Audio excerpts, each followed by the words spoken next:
Hola, hola, buenas tardes. Una nueva tarde aquí Aquí les explico de Cultura Mater en cooperación con el Baqueano. Bueno, quería contarles que habíamos grabado un capítulo, se nos borró, pero ahí atacamos todas las grandes respuestas de la humanidad. De la humanidad. Bueno, habíamos tenido los textos que se habían perdido en la Biblioteca de Alejandría. La ubicación del Santo Grial. Bueno, teníamos a los conspiradores que asesinaron a Kennedy. Teníamos todo, pero se nos borró el capítulo. Es decir, van a tener que acompañarnos hasta el capítulo número 1000 para volver a escuchar esas respuestas. Sí, ahí van a ir saliendo de a poco de nuevo esos temas. Pero hoy día vamos con algo más sencillo, que es cómo opera la izquierda en la actualidad, en el día de hoy. La nueva izquierda. La nueva izquierda en relación con la antigua izquierda. Así que, bueno, demos comienzo a esta conversación. Y bueno, ¿por dónde partimos? Aquí yo iría a Marx. Inmediatamente, a Marx. A Marx, yo creo que, o partamos un poquito en la parte histórica, la izquierda a lo largo del siglo pasado, bueno, parte siendo una cuestión de movimiento obrero y de lucha de clases, que parte con el tema del marxismo, y lo que vemos hoy día es una cara totalmente distinta. ¿Desde qué momento podemos hablar de una izquierda? Bueno, eso es de la Revolución Francesa. ¿Cierto? Sí, ¿Cómo se planteaba la asamblea, ¿no? ¿Cómo se organizaban? Los de la montaña, que eran los que estaban ahí arriba, lejos, claro, atrás. Bueno, que ahí en esta asamblea los jacobinos se sentaron en la izquierda, mientras que los burgueses menos reaccionarios, la gente que iba un poquito por el antiguo régimen, que no quería cambios tan radicales, esos se sientan a la derecha, y el centro, bueno, lo que siempre ha sido el centro. Lo que siempre ha sido el centro. Ya, pero estamos de acuerdo que es la Revolución Francesa. Me alegra estar de acuerdo en eso. Es en la Revolución Francesa desde donde se empieza a hablar de izquierda.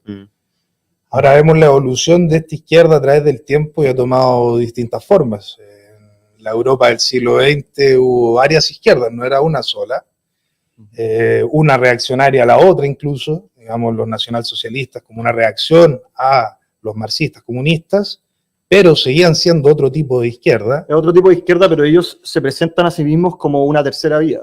Claro. Se tratan porque ellos son anticapitalistas, antiliberales, y a la vez son anticonservadores también en cierto punto, aunque usan cosas del conservadurismo para avanzar su agenda, y también tienen el anticomunismo metido.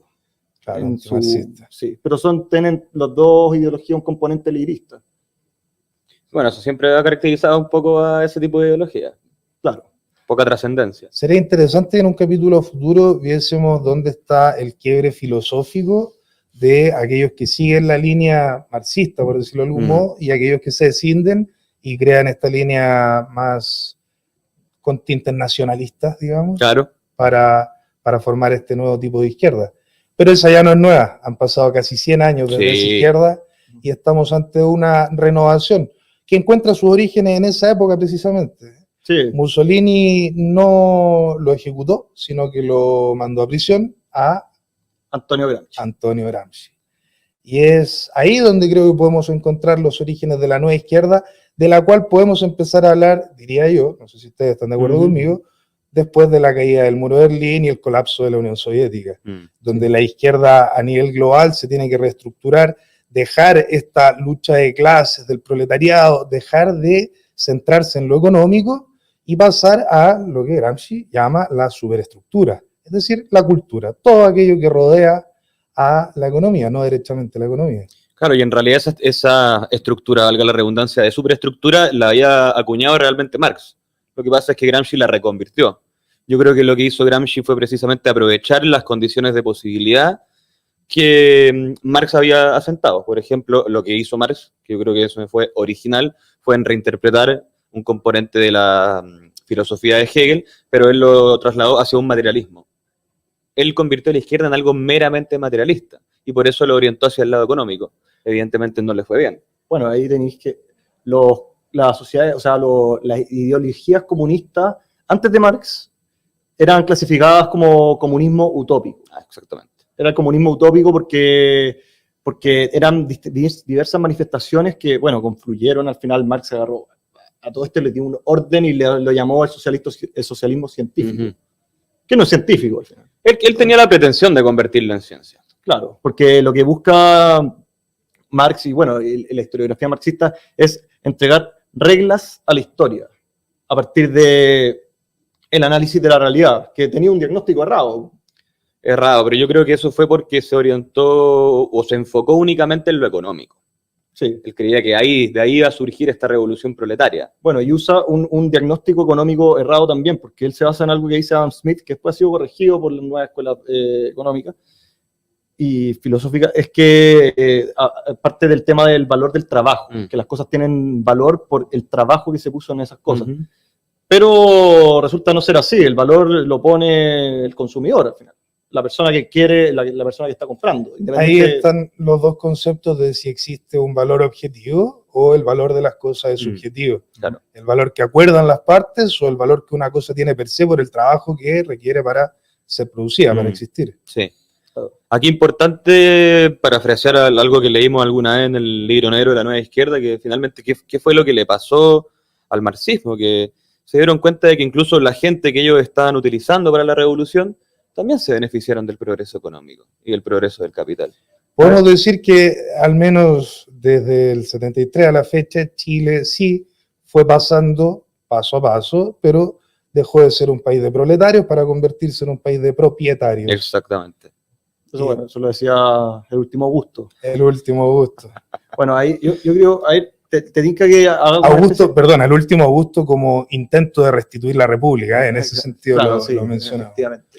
Bueno, a ver, yo creo que, bueno, partamos un poquito para dar orden, una breve historia como de los movimientos marxistas a lo largo, porque yo en investigación en la universidad he buscado hacer ciertas cosas como para unir este vínculo entre la nueva izquierda con la izquierda anterior, la izquierda proletaria. Clásico.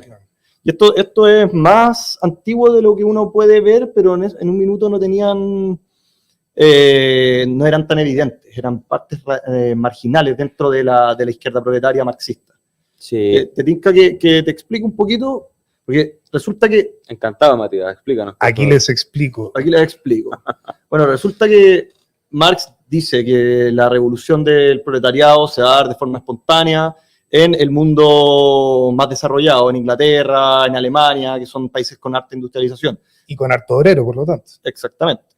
Pero resultó ser que las condiciones de los obreros, desde los mediados de 1850 en adelante, hasta principios, hasta cuando estamos a puertas de la Primera Guerra Mundial, las condiciones mejoraron. Entonces ahí el discurso marxista se derrumba. Y lo que hace Lenin en Rusia, que es un país completamente atrasado, casi feudal, el mundo de los zares había intentado hacer reformas agrarias brutales, ¿ya? Para modernizar el mundo ruso, el campo. Bueno, cada vez que se hace ingeniería social en ese tipo de cosas queda un desastre gigantesco, de proporciones mayúsculas. Y eso fue lo que pasó en Rusia. Y entre medio de este desastre es que Lenin dice, no, hay que crear una vanguardia revolucionaria, porque la revolución no se da de forma espontánea, porque el proletariado no sabe lo que quiere. Entonces nosotros, un grupo de individuos revolucionarios fanáticos, burgueses en general, en su gran mayoría, tenemos que dirigir la revolución. Eso es lo que se hace en Rusia, que se hace bueno, de hecho, si uno ve las demandas de la gente en Rusia en esa época, eran cosas muy simples, mejores salarios, no sé, alimentos, lo más básico de lo básico. Pero ¿qué pasa? Los bolcheviques, que eran el grupo más disciplinado, los bolcheviques eran como que querían dejar que se diera el capitalismo en Rusia, para así después avanzar sobre eso y a construir la revolución proletaria. Los bolcheviques, que eran menos de un 2%, llegan y logran hacer la revolución, y eso es lo que pasa en Rusia. ¿Ya? Y ahí tenemos la megaestructura que después fue promoviendo el marxismo a lo largo de Europa y del mundo. Y del mundo, claro. Bueno, ¿qué pasa en esta época, en cerca de los años 20, que hay mucho marxista en el mundo sudamericano, por ejemplo?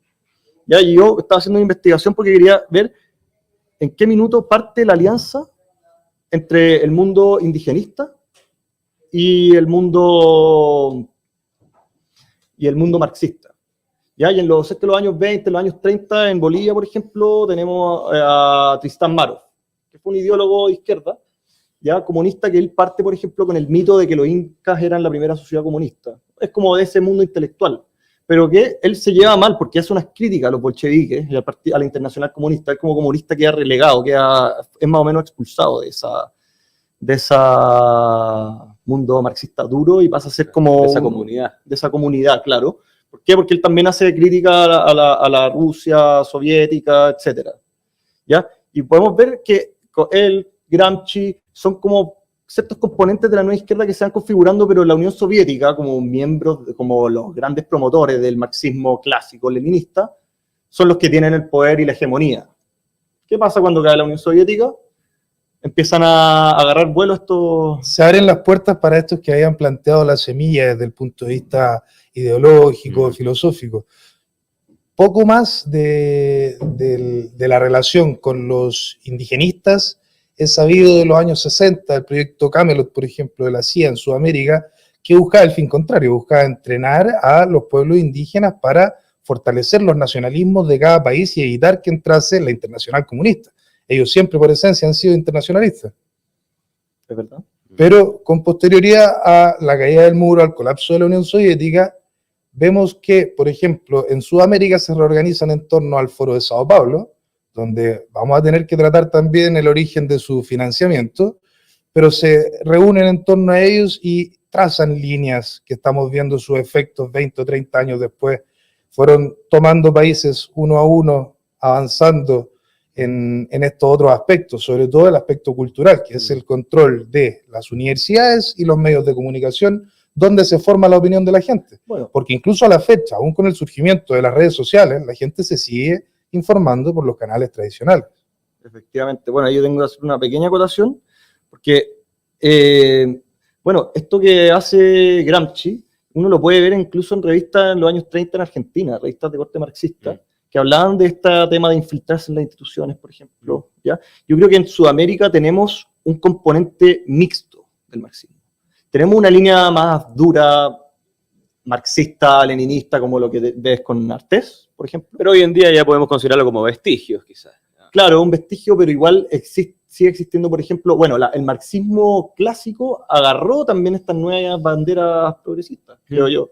Pero sigue estando esta dualidad entre la socialdemócrata europea, que empieza con, no sé, pues en el año 68, ya, y con el movimiento hippie, por ejemplo, que tiene este mundo más promiscuo de la droga, la desmoralidad. Exactamente. La escuela de Frankfurt, básicamente. Y tenía el otro mundo marxista duro, popular. Entonces, yo creo que en Sudamérica convergen estas dos cuestiones. Sí, yo creo que de todas formas es interesante ir siempre a los fundamentos. A por qué se dio este cambio en el ataque de la izquierda. Y qué fue lo que cimentó, generó el cambio de la antigua izquierda a la nueva izquierda. ¿De qué se dio cuenta Gramsci? De que la dimensión material no era una dimensión eficaz para establecer una revolución. Ya no iba para ahí. Marx había fracasado profundamente en eso. La gran frase con la que la resume es que el obrero ya no quería cambiar el mundo, quería cambiar el auto. ¿O no? Por supuesto que sí. Pero entonces, ¿qué había que hacer? La cultura. La cultura era la dimensión perfecta para atacar. Empezar a jugar con ese tipo de instituciones, con la familia, empezar a establecer una guerra de géneros. ¿Quién es el opresor? ¿Quién es el oprimido? ¿Cómo trasladamos esa estructura del marxismo antiguo a la nueva izquierda? Y yo creo que Gramsci empezó a hacer un gran trabajo. Eso es darle a la gente una oposición. Este es el que me oprime y este es el oprimido. Claro. Y ahí se dan todas estas dinámicas, mujeres versus hombres, nacionales versus extranjeros, sí, heterosexuales contra homosexuales. Sí, básicamente trasladó la dialéctica a la cultura. Claro, fuera del ámbito económico. Exactamente. Oye, yo te quería hacer una pregunta, porque hablamos de un tema moral. En el mundo conservador y en el mundo liberal, al ser humano se lo tiende a ver como un sujeto igual ante la ley, somos todos iguales moralmente. Ahí de derecho. O sea, bueno, de ahí se va que tenemos una igualdad ante la ley. ¿Sí? Ya somos iguales moralmente. Para ellos, o sea, es que, ¿cómo es la visión moral del ser humano para ellos? Es que hay que precisar, porque la mera afirmación de decir somos iguales moralmente es muy imprecisa. Yo creo que de hecho no somos iguales moralmente. Hay gente que es muy inmoral y hay gente que es muy moralista. Lo que pasa es que tenemos la misma dignidad moral. Eso. Bueno, ahí el filósofo hace... Tenemos la misma dignidad moral, o sea, valemos lo mismo en virtud de lo que somos. Somos todos seres humanos. Ese es el punto moral, pero eso no quiere decir que la moral no pueda relativizarse. Esa igualdad se restringe al papel, porque luego, al aplicarlo a la realidad, con esta ingeniería social, el Estado va detectando a aquellos que necesitan de una corrección en la realidad, de aquellos que los ve en desmedro y dice, a este lo voy a ayudar, a este le voy a dar privilegios, a este lo voy a potenciar, para tratar de igualar artificialmente la cancha. Sí. Eso es lo que voy, porque en el mundo marxista, por ejemplo, veamos China. En China tú tenés un tema de categorías de ciudadanos y tenés como una especie de puntaje, ¿ya? A medida, si no sé, pues si tú en la calle en la luz roja, pum, te bajan puntaje. El crédito social chino. El crédito social chino, exactamente. ¿Ya? Entonces, al final, no son todos iguales moralmente. Sí. O sea, ante la ley, básicamente. O sea, tienen el mismo valor como individuos, como seres humanos. Sino que tienen valor según lo que hagan o lo que les guste o los que les pertenezca. Entonces, en ese sentido, la derecha moderna se parece más, incluso yo diría, al fascismo o al nazismo, porque ellos también tienen este sistema de que, bueno, de un tema racial, tema divisivo. Esta derecha postmoderna te refieres. No, izquierda postmoderna. Izquierda. Bueno, la derecha postmoderna también. Claro, es que están ambos deconstruidos ya, pero sí, pues, a donde apuntan los ataques, como dices tú, ya pasa todo por la cultura, pero donde se forma la primera cultura de una persona es en la casa, es con su familia. Por eso es que el último bastión de seguridad del individuo, del ser humano, se va a encontrar en la familia. Y el último lugar que están atacando, porque ya han tomado el resto de las instituciones. Exacto. Si la familia no es solo un contrato a través del matrimonio, es una institución. Sí. Bueno, y ahí tenemos lo que plantea el filósofo Gilles Deleuze, el filósofo moderno, que él también se da cuenta de eso. Él dice que el Estado ya no es necesariamente el problema. Él, de hecho, lo que él dice es que el sistema capitalista es el que se encarga de neutralizar al Estado. Por ende, él dice que la nueva izquierda de lo que se tiene que encargar es de ir a la familia, porque una vez que se ataque la familia y que se destruya esa institución, el individuo va a ser realmente libre. Pero nos dice que el ataque al Estado lo hace el capitalismo. Lo hace el capitalismo. A través de... Es muy curioso. A través de convertir todo en bienes, en comercializar todo. Por más que el Estado tratara de, como superestructura, imponer cierta moralidad y cierta cosa, se pone un ejemplo, una reflexión de alguien que habló de Deleuze. Por ejemplo, llega una nueva relación de flujo de los pañuelos verdes, del aborto, por ejemplo. Y todo parte como una causa muy noble, como una causa moral. Pero ¿qué termina siendo el capitalismo? El sistema lo absorbe y lo transforma en una moda. Un producto, y lo comercializa. Sí. Pero con algo en lo que yo no estaría de acuerdo con Deleuze, es acerca de si eso realmente los perjudica o los beneficia. Porque hacerlo rentable, aparte de lavar cerebros, te da plata y te financia. Perjudica a la cultura. A la cultura, pero eso es lo que ellos quieren hacer. Sí, por supuesto, sí. Se sirven. Exactamente. Entonces, es curioso esta relación que ve entre el capitalismo y el Estado, como que es el capitalismo el que sabotea al Estado. Al Estado, sí. Y por lo tanto ellos se tienen que encargar de la cultura y lo que queda es la familia. Es la familia. Pero eso también es curioso porque al menos lo que él plantea es que si se destruye la institución de la familia, ahí el individuo va a ser realmente libre. Pero ¿qué ideología o qué pensamiento es el que plantea que el individuo debe tener una libertad sin restricciones? El liberalismo. El liberalismo. Curiosa vuelta, ¿no? Ahí tenéis que hacer la distinción entre libertad y libertinaje.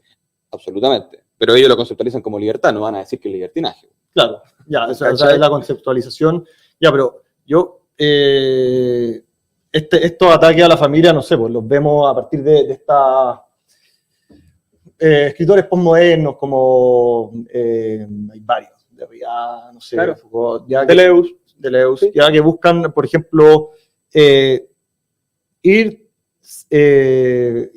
lo veo de cierta forma, yo tengo una idea panorámica del proceso, es que lo que se busca hacer es cambiar la figura paterna o materna, quitar a la familia como núcleo fundamental de la sociedad, y trasladar esto al Estado. Entonces, una persona que está desarticulada de un grupo de pertenencia inicial como es la familia, ¿ya? Cuando lo desarticuláis de eso, pasáis a ser dependiente de otro padre, Dios. Del padre Estado, el Dios Estado. Claro. Podríamos decir entonces que la izquierda ya no va por expropiar bienes a la gente, sino que va por erosionar los cimientos de la sociedad, que es la familia, y ahí ya no hay bienes de la familia, por ejemplo. Todo dentro del Estado, todo pasa a formar parte de este Estado, y démosle un tinte curioso de lo que viene hacia el futuro. Con las técnicas de reproducción asistida, pronto ya se le está cambiando el nombre de padre y madre a progenitor 1, progenitor 2, pero pronto ya no van a ser necesarios.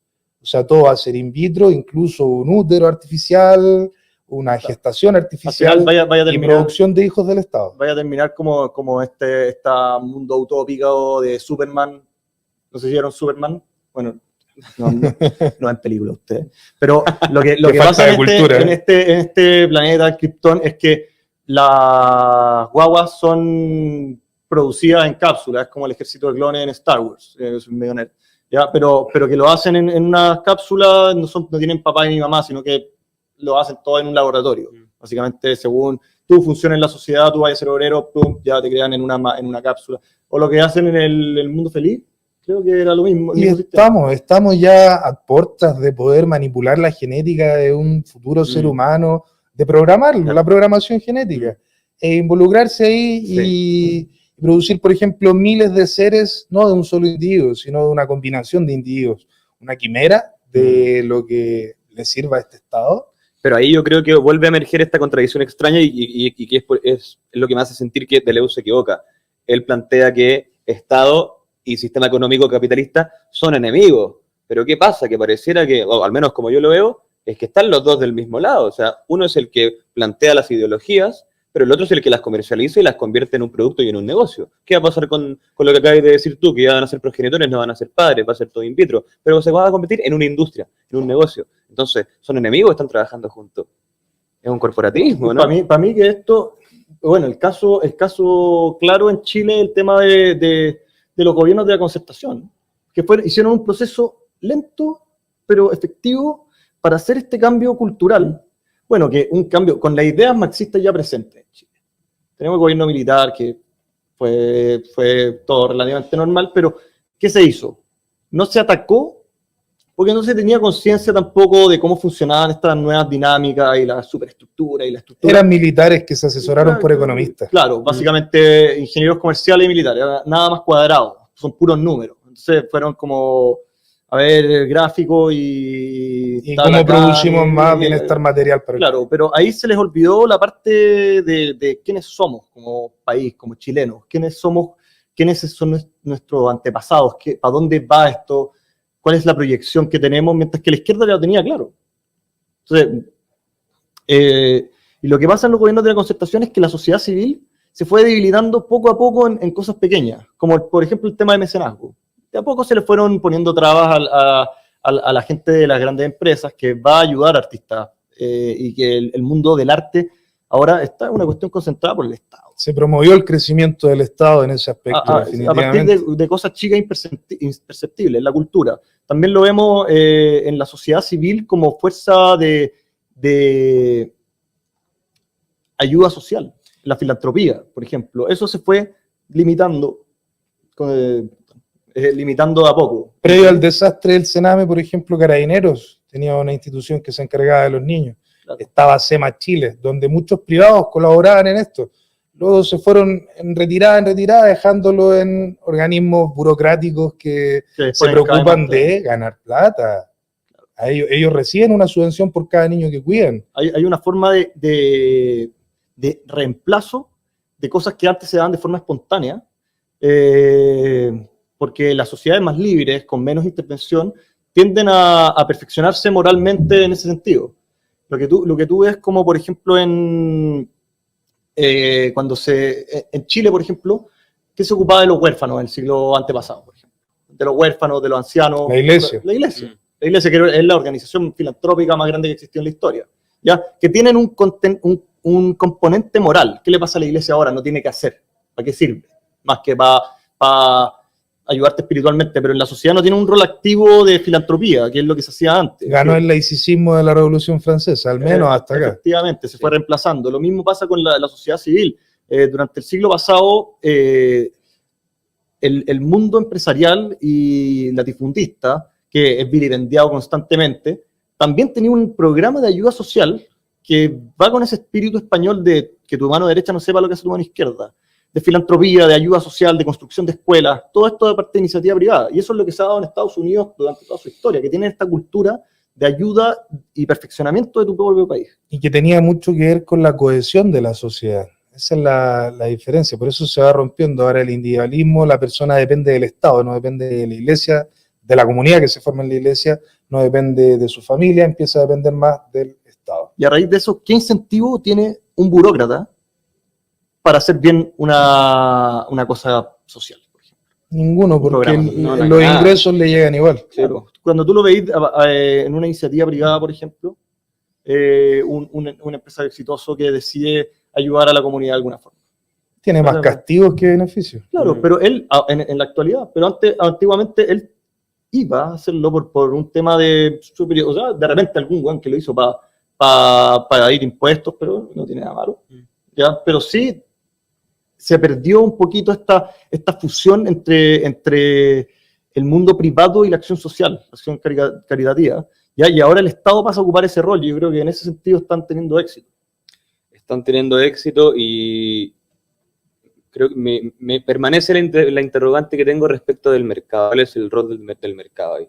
Porque siempre se nos han presentado como mercado, sistema liberal muy opuesto al Estado, quiere un Estado chico y todo, pero quizás, no sé si es con intención o sin intención, terminan sirviendo a algunos propósitos y algunas ideologías de la nueva izquierda, precisamente porque terminan comercializando cosas que jamás deberían ser comercializadas. Y cuando esto sucede, se empieza a atentar contra la identidad del ser humano. ¿Qué pasa cuando empiezan a atentar contra nuestra identidad? Se da un fenómeno que Deleuze apoda como la desterritorialización. Si nosotros perdemos ese sentido de pertenencia a un lugar en el espacio, quedamos todos disgregados. El individuo queda en el aire, queda suspendido en nada. Es curioso. Venga el gobierno global. Venga entonces. El gobierno global. Claro, tiene sentido. Aparte que yo esto también lo sumo a otro factor, que a medida que se hacían estos ataques contra la filantropía y contra la cultura de forma espontánea, sin ingeniería social, también crece el tamaño del Estado, y con esto también se da una relación que es la que vimos durante los últimos 30 años, en que se da una forma de corporativismo, ya que no es un sistema de libre mercado propiamente tal, sino que es el Estado capturado por ciertos grupos económicos que intervienen ahí. Bueno, ahí tenemos todos estos casos brutales. Sigo con la inquietud de saber si existirá o si habrá existido alguna vez un verdadero libre mercado, donde no hay intervención, donde hay una simetría en la información. Yo creo que como somos seres, no somos iguales en capacidades, no va a poder darse un libre mercado perfecto. Es casi tan utópico como ese marxismo. Nunca ha sido perfecto el mercado, pero siempre ha habido escenarios en la historia donde sí efectivamente se ha dado el libre mercado. No, pero de lo que habla Paolo, yo creo que es desmentir este mito de que el mercado efectivamente se autorregula, que es una entidad perfectamente autosuficiente. No, eso nunca ha sido así. Yo creo que ningún teórico serio habla de eso. O sea, hay trabajo por hacer definitivamente para todos como sociedad. La gente también está, por supuesto, invitada dentro de este espacio de reflexión a decir lo que piensan, a plantear preguntas, a compartir material de información. Y creo que, como siempre, nos va alcanzando el tiempo. ¿A quién no lo pilla? ¿A quién no lo pilla? Se está acabando el tiempo. Yo quería seguir hablando. Siempre queremos seguir hablando. Ese es el problema. Mientras no se borre este. Sí, no, pero es que el que se borró.